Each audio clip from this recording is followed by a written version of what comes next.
Một trong nhiều buổi gặp gỡ của đại sứ Ted Osious trong chuyến thăm quận Cam vào đầu tháng 7 năm 2015 là buổi gặp gỡ tại văn phòng quận Cam do giám sát viên Andrew Đỗ tổ chức, với sự tham dự của nhiều dân cử gốc Việt cấp địa phương, những nhà hoạt động cộng đồng, các tổ chức đấu tranh và một số doanh nhân. Nói về lý do tổ chức, trao đổi với PhoBolsaTV trước buổi gặp gỡ, luật sư Andrew Đỗ, giám sát viên quận Cam địa hạt 1 cho biết. Chúng ta biết là ông đại sứ cũng có một vài chương trình trong tuần vừa qua để gặp một số người trong cộng đồng, nhưng mà cũng có một số người cũng không có, vì cái lịch của họ nó không có hợp với lại chương trình của ông. Thành ra đây là một cơ hội mà chúng tôi muốn tổ chức một buổi họp để những người mà lãnh đạo trong cộng đồng. Ngày hôm nay có nhiều người dân cử, các người lãnh đạo tinh thần trong cộng đồng và những người làm việc làm businessman trong cộng đồng có cơ hội để trình bày với ông đại sứ những sự lo lắng hay là những suy nghĩ của họ về việc TPP và những việc gì mà chúng ta cần phải tranh đấu là một quốc gia như Hoa Kỳ để đòi cho được dân chủ và tự do và nhân quyền trong nước Việt Nam. Là một người tham dự, Hòa thượng Thích Nguyên Chí cho biết ý kiến. Hôm nay chúng tôi đại diện Giáo hội Phật giáo Nam Thống nhất Hoa Kỳ đến đây là thứ nhất là để thăm viếng, và thứ nhì cũng nghe ông tường trình thử cái sự việc cái nhân quyền Việt Nam như thế nào đối với cái hiện tại này. Và chúng tôi cũng nếu như có thể thì cái đạo đạt cái nguyện vọng của giáo hội nói riêng và tất cả là những người dân ở tại miền Nam, miền Bắc California nói chung, là tất cả những người mặc dầu xa quê hương nhưng mà luôn luôn chú trọng rất nhiều vấn đề cái nhân quyền tại Việt Nam, nhất là những cái vấn đề mà chính quyền dùng những biện pháp áp đảo và cướp bóc những ruộng đất đồng bào, và cũng như càng ngày cái tệ nạn ở tại Việt Nam quá nhiều. Thì hỏi ông đại sứ hiện tại làm việc tại Việt Nam thì ông có như thế nào để can gián bớt những cái hành động quá ác của chế độ cộng sản không? Mà nếu trường hợp mà không có những biện pháp nào, tôi nghĩ rằng cái tội đại sứ đặt tại Việt Nam rất là không có lợi chút nào cả. Thành cho nên mình mong rằng ông đại sứ, ông làm sao đại diện các nước Mỹ làm sao đủ các cái chức năng để làm việc với chính quyền Việt Nam, chứ không phải những cái giai đoạn này làm bụi nhìn ở tại Việt Nam. Good to see một lần nữa.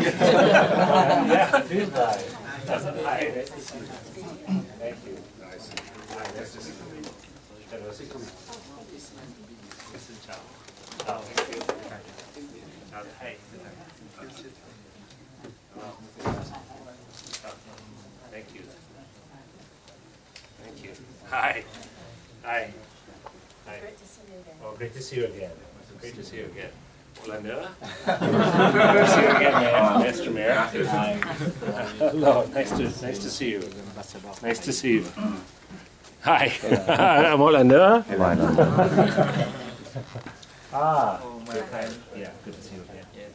Sau phần phát biểu mở đầu của giám sát viên Andrew Đỗ nhấn mạnh đến những quan tâm về vấn đề nhân quyền, đại sứ Ted Osious đã có bài nói chuyện ngắn, vẫn đưa ra những thông điệp lạc quan về tình hình hiện tại của Việt Nam, tương tự như những bài phát biểu trong những cuộc gặp gỡ khác. Tuy nhiên, với sự khôn khéo của một nhà ngoại giao và hiểu được quan tâm chính của đa số người tham dự trong buổi gặp gỡ này, đại sứ Ted Osious đã đề cập nhiều đến vấn đề nhân quyền, những đòi hỏi liên quan đến lĩnh vực này từ phía Hoa Kỳ và những phản hồi từ phía chính quyền Việt Nam. Sau đó, đại sứ Ted Osious đã trả lời một số câu hỏi từ giới truyền thông và những người tham dự. First of all, thank you so much, Mr. Ambassador, for taking the time to be with us here today. Pleasure. Thank you. Before we came out here, we had a short conversation where I have shared with the ambassadors a lot of our concerns. And I know that this event will be transmitted to internationally, and a lot of people who are interested will be Vietnamese from all over the world. Good. So in that vein, I would like the ambassador to bear our indulgence and to let me deliver some of the comments in Vietnamese, and then we'll turn over.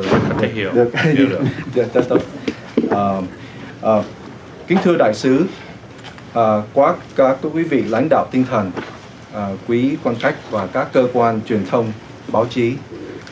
Thay mặt Hội đồng Giám sát quận Cam và cư dân người Mỹ gốc Việt tại Địa Hạt 1, chúng tôi xin chào mừng ông đại sứ đã bỏ thời giờ quý báu đến viếng thăm cộng đồng người Việt tại quận Cam chúng tôi, để chúng tôi có thể trình bày những suy nghĩ và những sự lo lắng về những vấn đề chính trị thực trạng tại Việt Nam trong những giờ phút lịch sử của mối liên hệ Việt-Mỹ.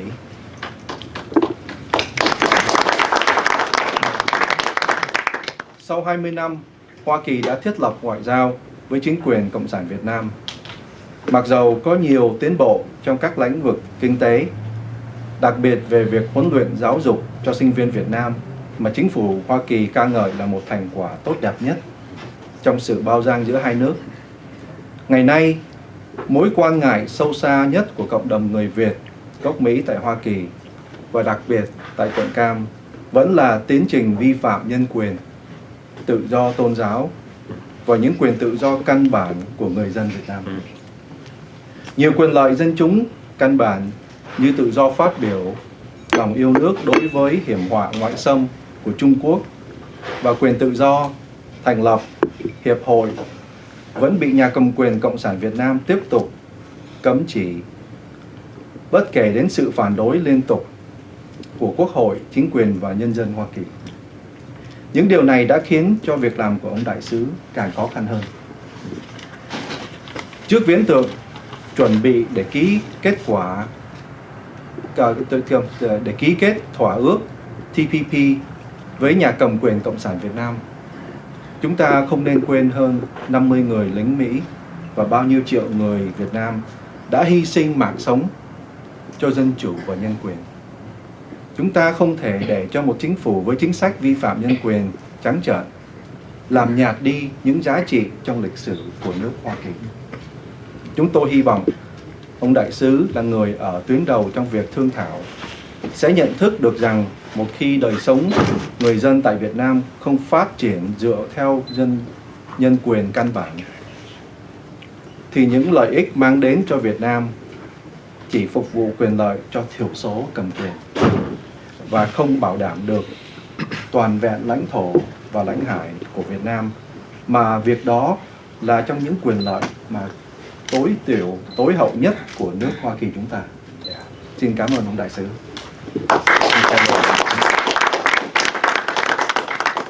Briefly, the translation is: after 20 years of normalization, despite tremendous economic benefits having been conferred on Vietnam, we still see a lot of violation of human rights.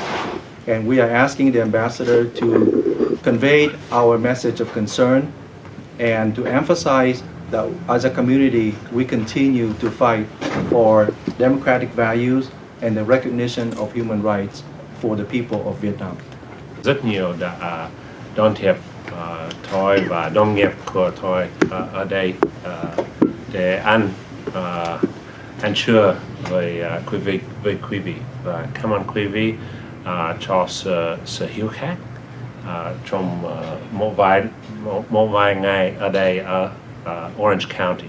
Và đó là vinh dự rất lớn cho tôi để gặp gỡ quý vị và các bạn và thảo luận với quý vị về vấn đề rất là quan trọng giữa hai nước. If I might speak a little bit in English as well. Of course, yes.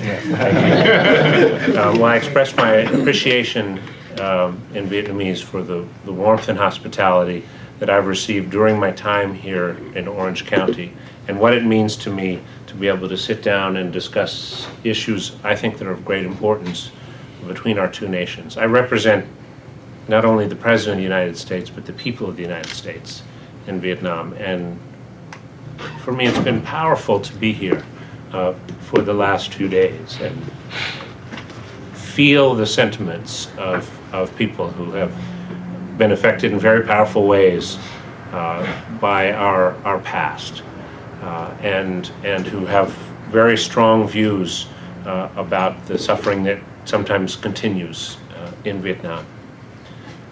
I had the honor to participate in the President's meeting last week with the General Secretary of the Communist Party, And I'm always very proud to represent the President and people of the United States, but never more so than during that hour and a half that they spent talking about issues of importance to our two countries.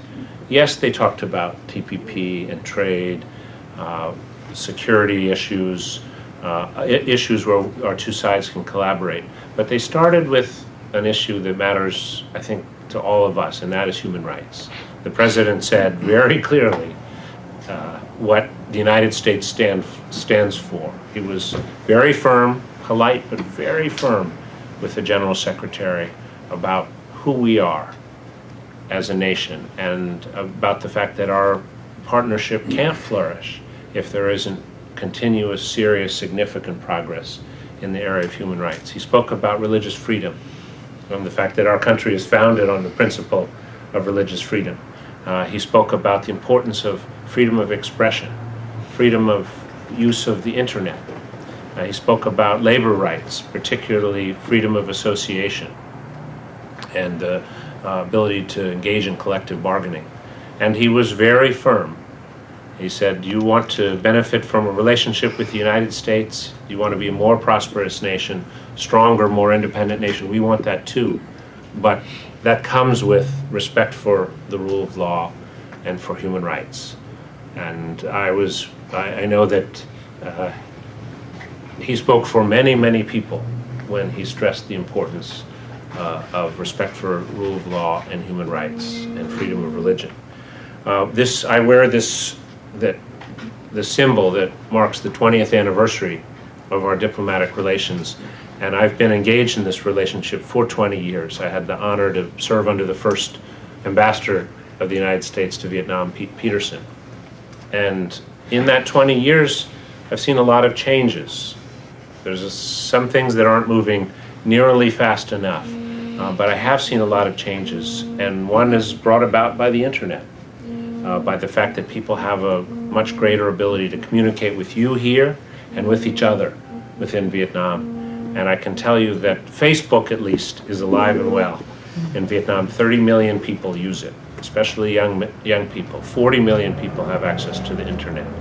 That's not a small development. There's some growth in civil society in Vietnam. That makes me optimistic about at least the possibilities for more inclusive governance in the future. You mentioned the importance of legal reform, and that's something on which the United States is engaged on a daily basis. The Vietnamese have said they want their laws to conform with their 2013 constitution and with their international commitments, including the covenants that they've signed, the UN covenants that they've signed on political and civil rights. And so we are holding them to that aspiration and providing recommendations on how their laws might conform with their international commitments and their constitution. I don't know how this process will end, but I know that we are actively involved in it, and there's a National Assembly that's actively involved in it, and that is not a rubber stamp anymore, that is actively engaged in sorting through what are the aspirations of the people of Vietnam and how their legal instruments can catch up with those aspirations. So that is also encouraging to me. It's not a static situation at all. The situation is now where Vietnam is trying to decide what kind of country it wants to be. And 92% of Vietnamese want a closer relationship with the United States. 92%. And that's older, younger, people from the north, people from the south. And the leaders are hearing that. I think that's also a powerful motivation to grow closer to us and to focus on some of these concerns that we have. You mentioned the Trans-Pacific Partnership Agreement. In my view, that provides us an ability to accelerate Vietnam's economic integration into the world, and it provides us with leverage on issues like labor rights. It provides us with a way to engage with the Vietnamese that helps influence the kind of decisions they make about their future. It will boost, if we're successful, it will boost Vietnam's economy a great deal. But the price for that economic growth, we've made clear, is respect for labor rights, is respect for commitments on the environment, on intellectual property rights. And these are all enforceable commitments that the Vietnamese have made through the Trans-Pacific Partnership Agreement. In the future, what can we hope for? The Vietnamese have said very clearly that they want this partnership with the United States to move beyond just bilateral cooperation to cooperation on regional and global issues. Now that's pretty ambitious. And so they've agreed to commit to peacekeeping in other parts of the world. We're helping, we're providing training. They've committed to working with us on health challenges that will also benefit not just our two countries, but the rest of the world. We've learned a lot in dealing with the challenges of the past, and we're sharing some of those lessons with the region and with the world. We'll collaborate more, I believe, in international fora than we have in the past. So that, again, gives me reason to think that there's some hope for the future. It won't be easy. You all know better than anybody. It won't be easy to hold the Vietnamese to their commitments. But I have emphasized with my team in both Hanoi and Saigon that we're all human rights officers. If we can't make progress in this area, we can't make progress in any other. Everybody on my team knows that the promotion of human rights and of religious freedom, freedom of expression, this is integral to everything that we do. And everybody knows in my team, and everybody knows in the Vietnamese government what we're requesting of them. And again, I don't know how it will turn out. I don't know what successes we'll have and what setbacks we'll have, but we're going to give it everything, all the energy that we have. I certainly will. I know my team will. We'll give it all the energy we have, and we look to you for support. The role of the Congress is tremendously important. I'm a big admirer of Chairman Ed Royce, who is very strong on issues of human rights. Also, Congressman Alan Lowenthal, Dana Rohrabacher, who was here, Loretta Sanchez. They've all been here over the weekend, and they're all very dedicated to promotion of human rights in Vietnam, and that helps me. That allows me to go in and say very clearly to the leaders, you face a choice. You can arrest more bloggers, you can put people like Dio Kai into prison, or you can have 30% growth in your GDP. You can throw more prisoners of conscience into jail, or you can have collaboration with us on security in Bien Dong, South China Sea. It's your choice. But I think there's reason to believe that the Vietnamese will make the right choice. Maybe not every day, maybe not with every action, but in general. And I think there's reason to be optimistic about this relationship. Thank you very much.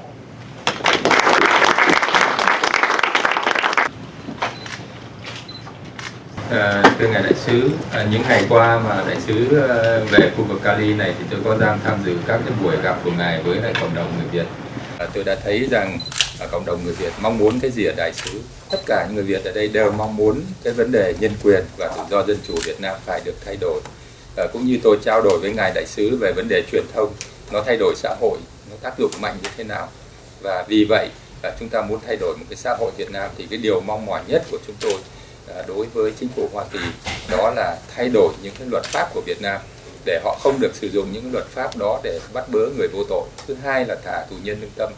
Và riêng về cái lĩnh vực mà tự do Internet và tự do báo chí, tôi cũng muốn rằng đại sứ cũng phải lên tiếng về cái việc là các cái đài như VOA, RFA, BBC là hiện đang bị chặn ở Việt Nam, và phải bảo đảm rằng sau khi họ được vào TPP thì tất cả những cái việc này là đều không còn xảy ra nữa. Chúng tôi muốn rằng những cái luật pháp Việt Nam phải thay đổi, và đấy là những cái vấn đề gốc rễ nó dẫn đến cái vấn đề vi phạm nhân quyền.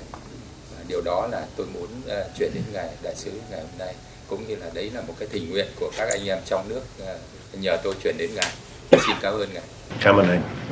Lucy, what was asked is the request is that not only the reduction violation of human rights, but also do not use or misuse the legal system to create false pretenses in order to imprison people. Yes. Right. More importantly, in terms of free speech and freedom of the press, the certain channels like the VOA, the free press from outside of Vietnam, is still being blocked from being received in the country. So as Vietnam becomes part of the TPP, Mr. Điêu Cai is requesting that the U.S. would fight hard to open up the country fully. Now, I have a question for Mr. Điêu Cai. Do you think Vietnam should become part of the TPP? Ông hỏi là anh nghĩ sao là Việt Nam có nên được ký, nước Mỹ có nên ký cái TPP với Việt Nam hay không? Tôi rất là ủng hộ cái việc mà Việt Nam được tham gia vào TPP, bởi vì chúng ta đã nhìn lại trong quá khứ là khi Việt Nam tham gia vào WTO, họ đã phải cam kết sửa đổi một số điều kiện, và khi kinh tế phát triển thì đồng thời cái việc giao lưu văn hóa nó đã mở rộng và nó nâng cái sự hiểu biết của người dân Việt Nam với cộng đồng quốc tế, cũng như là truyền thông tự do đã được phát triển và nó thay đổi. Và nếu như Việt Nam được tham gia vào TPP thì cũng là một cái điều kiện để mở rộng kinh tế, mở rộng những cái giao lưu văn hóa ở giữa các nước ở trên thế giới, để cho người Việt Nam có nhiều cơ hội hội nhập hơn. Nhưng chúng ta là những cái giá trị cốt lõi của nước Mỹ, đó là tự do, dân chủ và nhân quyền, thì chúng ta không có đánh đổi nhân quyền để lấy lợi ích kinh tế. Vì vậy tôi muốn rằng chúng ta trao cho họ cái TPP với những cái điều kiện mà họ phải đạt được, với những cái chuẩn mực nhân quyền quốc tế mà Mỹ và Việt Nam cùng đã tham gia ký kết.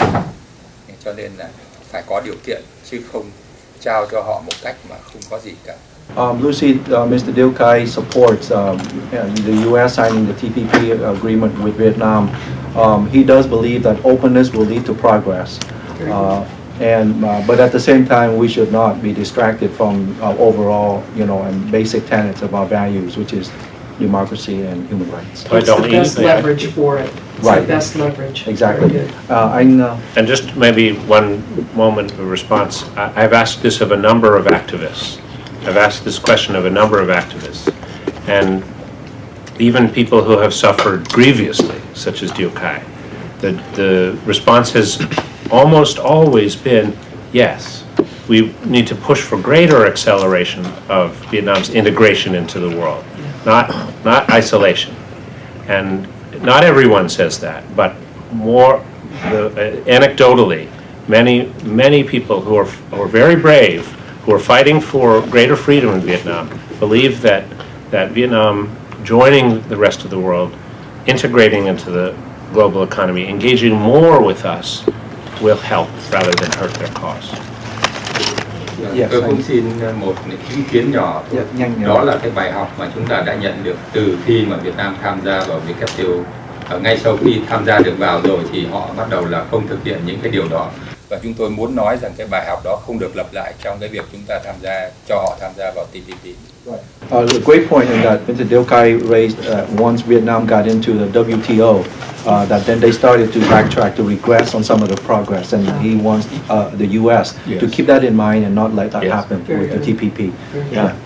Regarding the visit by the General Secretary of the Communist Party, Yes. Nghiêm Phú Trọng, recently, I have been interviewing a lot of people in the community, Yes. but with you very closely with the trip. Yes. I'm sure we're going to get a lot of information from you. Tell us your observation about the instant result of that visit, as well as the long-term effect from the visit to the relationship between the two countries. There's never an instant result. There are impressions. And my impressions were that there was enormous amount of engagement. He had a very large delegation with him, and there was enormous amount of engagement on a large number of issues. Commercial deals were signed. There were 2 deals that add up to $13 billion. That's not a small, those are not small deals. Other deals were signed with regard to peacekeeping, health, double taxation agreement was signed. There were numerous concrete accomplishments that came as a result of that visit. But I think more important is what's possible for the long term. There will be a party Congress in January 2016. Mr. Nguyen Phu Trong he and the party will design the approach to that party Congress. I'm optimistic that party Congress will endorse continued comprehensive international integration, and that means primarily a stronger partnership with us. So I believe that there will be a long-term benefit to that trip that's quite significant. There are some members of the Politburo who've been very skeptical about a relationship with the United States. But each time one of those members has engaged with us or traveled to the United States, that skepticism is reduced a great deal. And so I think there's every reason to believe that after the Party Congress, relations with the United States can be even better, and our progress in some of these areas of great concern could be even more. Ambassador, we all know this during the WTO. Many people, prisoners being released, and then they will be arrested back, and many more are arrested. How do you view human rights, and how does the Vietnamese government view human rights? It may be very different from what the Vietnamese American here view human rights, and our government view of human rights. We want you to articulate that so that we are not going to be surprised, 6 months after Vietnam entered TPP, and then yet again, there's still no freedom of religion, there's still a lot of prisoner of conscience in the prison, and there's still no basic human right and freedom. What can we expect our government to react? Yeah. Well, a pattern where prisoners of conscience are let out, and then other people are put into prison right behind them, that's not acceptable for the United States. That's not the way we do business. What we have been pushing for consistently is systemic change. And that means change to the laws. That means bringing Vietnam's laws into conformity with its international commitments and with its 2013 Constitution. And that process is one in which we're engaged every day. So it's not just dialogue. We have an annual human rights dialogue, and that's great. All the issues are aired during our human rights dialogue. But it's more than that. It's day-to-day engagement during this process of legal changes that are taking place in Vietnam. Let me just tell you one quick anecdote that I think is helpful. A very senior official had the chance to visit the United States. A senior Politburo member had a chance to visit the United States and went up to Boston and took part in a leadership course in Boston. And they went and saw how a trial was conducted. It was the trial of the Boston Marathon bomber. And she came back and she said, "Wow, did you know that the juries in the United States are chosen from ordinary American citizens?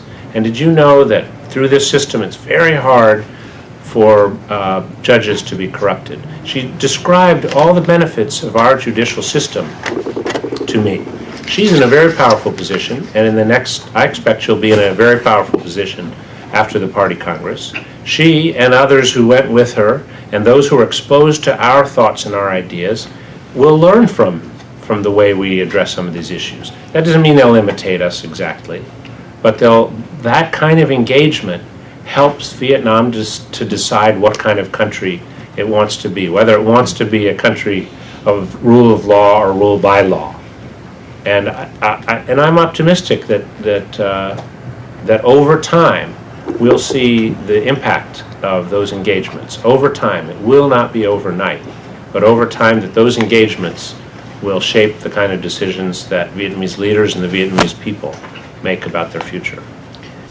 And please, so all the guests, we also have a pin for you, so please, to commemorate the Thank occasion. you. Okay. And cảm ơn rất là nhiều. Cảm ơn quý vị rất là nhiều.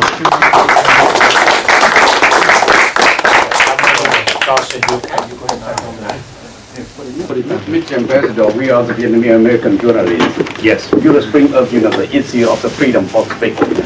If we have a right, to come to press our job in the Vietnam, the freedom for speech. We don't have follow-up, and we can have support from the embassy, ambassador in the Vietnam to help us to press our job in the Vietnam. We are the work from TV, newspaper.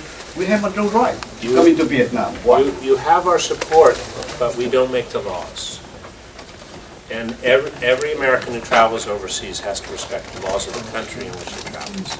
So our support only goes to the extent to which we protect the safety and security of American citizens. But Americans overseas must observe the laws of whatever country they're in, whether you agree with them or not. Thank you. Thank you.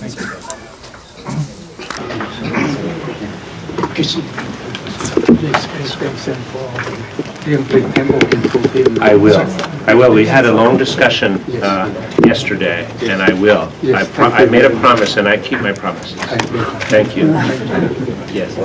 Buổi gặp gỡ kết thúc khá nhanh chóng. Sự tham dự đông đảo của cử tọa, trong đó có nhiều người đã tham dự các buổi gặp gỡ trước đó của đại sứ Ted Osious trong mấy ngày qua, cho thấy trong cộng đồng người Việt tại quận Cam có rất nhiều quan tâm và nhu cầu tìm hiểu thông tin trực tiếp về tình hình ở Việt Nam hiện nay. Được biết anh Bình cũng là một trong những người đã dự không phải là một lần mà vài lần những buổi gặp gỡ của ông Ted Osious. Anh có thể cho biết ý kiến của anh nhìn chung những cái lần mà anh đã được tham dự như thế nào thưa anh? Chào Lân, chào quý thính giả. Tôi nghĩ nhìn chung nguyên cả một cái cuối tuần vừa rồi bao nhiêu cái buổi họp mặt tiếp xúc rồi nè, tôi có một số nhận xét. Tôi nghĩ là có thể làm phật lòng một số khán giả và các quý vị trong giới sinh hoạt hội đoàn, và trong đó có cả cá nhân tôi.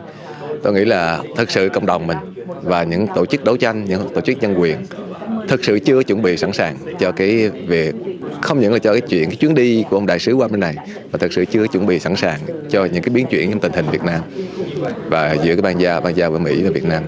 Những chuyện này đã xảy ra, cái dấu hiệu, tất cả những cái gọi là những cái dấu hiệu báo trước, nó đã xảy ra 2-3 năm trước. Chúng ta gần như là chưa rút được kinh nghiệm gì sau chuyến đi thăm của ông Nguyễn Minh Chiết, sau chuyến thăm viếng của ông Trương Tấn Sang 2 năm trước và đến bây giờ. Đây không phải là lần đầu tiên mà cộng đồng mình tổ chức đón tiếp đại sứ Hoa Kỳ tại Việt Nam. Đây chắc là đại sứ thứ 3 hay thứ 4 trở lại đây. Và cũng không phải là lần đầu tiên mà có những cái biến động lớn giữa trong cái ban giao giữa Việt Nam với Mỹ.